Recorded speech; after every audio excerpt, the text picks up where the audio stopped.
Bonsoir à tous, bienvenue, nous sommes le jeudi 29 juin et c'est aujourd'hui la solennité de Saint-Pierre et de Saint-Paul.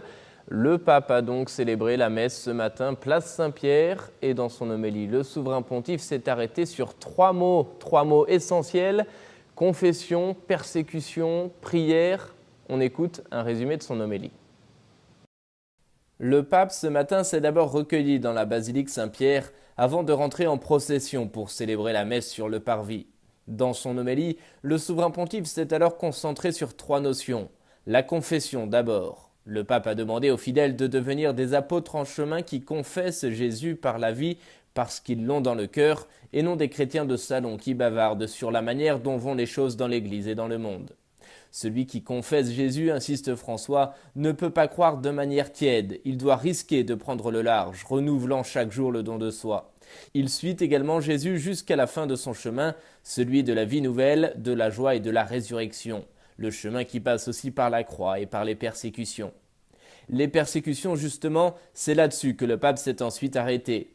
Aujourd'hui aussi, souligne-t-il, en diverses parties du monde, parfois dans un climat de silence complice, beaucoup de chrétiens sont marginalisés, calomniés, discriminés et font l'objet de violences même mortelles. Le pape est enfin revenu sur le mot prière. C'est l'eau indispensable qui nourrit l'espérance et fait grandir la confiance, explique-t-il. Dans l'Église, c'est la prière qui nous soutient tous et nous fait surmonter les épreuves. Sans prière, les prisons intérieures qui nous retiennent captifs ne s'ouvrent pas, poursuit-il. Et d'espérer, pour conclure, que dans l'Église, il y a d'urgence des maîtres de prière qui vivent la prière. Et puis à l'issue de cette célébration, le Saint-Père a récité la prière de l'Angélus. Il en a profité pour commenter l'évangile du jour. Le pape a évoqué notamment la libération des deux apôtres Pierre et Paul, des exemples qui, selon le pape, nous parlent aujourd'hui encore. Écoutez.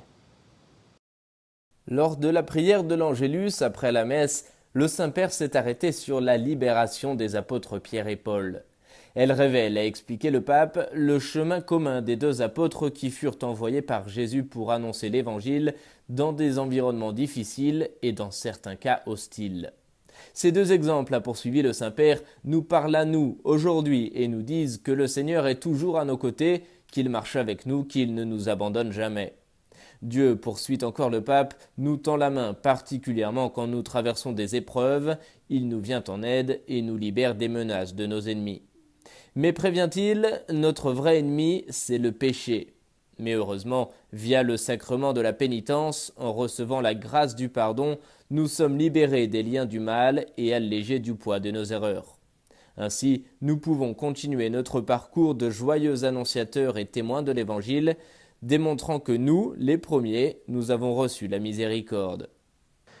Et puis sachez par ailleurs que le cardinal George Pell vient d'être inculpé par la police australienne pour abus sexuels. Il s'agit, selon la police, de délits d'agression sexuelle anciens. Le cardinal a tenu une conférence de presse ce matin au Vatican. Il rejette ces accusations. Elles sont totalement fausses, dit-il. Le prélat australien est en charge du secrétariat pour l'économie au Vatican.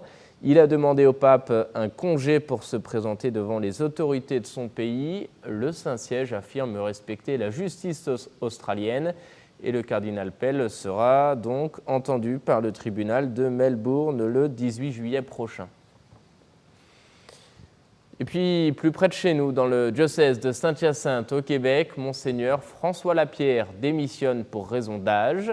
Après 19 ans à la tête du diocèse de Saint-Hyacinthe, il est remplacé maintenant par le père Christian Rodimbourg. Lui-même était jusqu'à présent curé de la paroisse Saint-Antoine de Padoue dans le diocèse de Saint-Jean-Longueuil.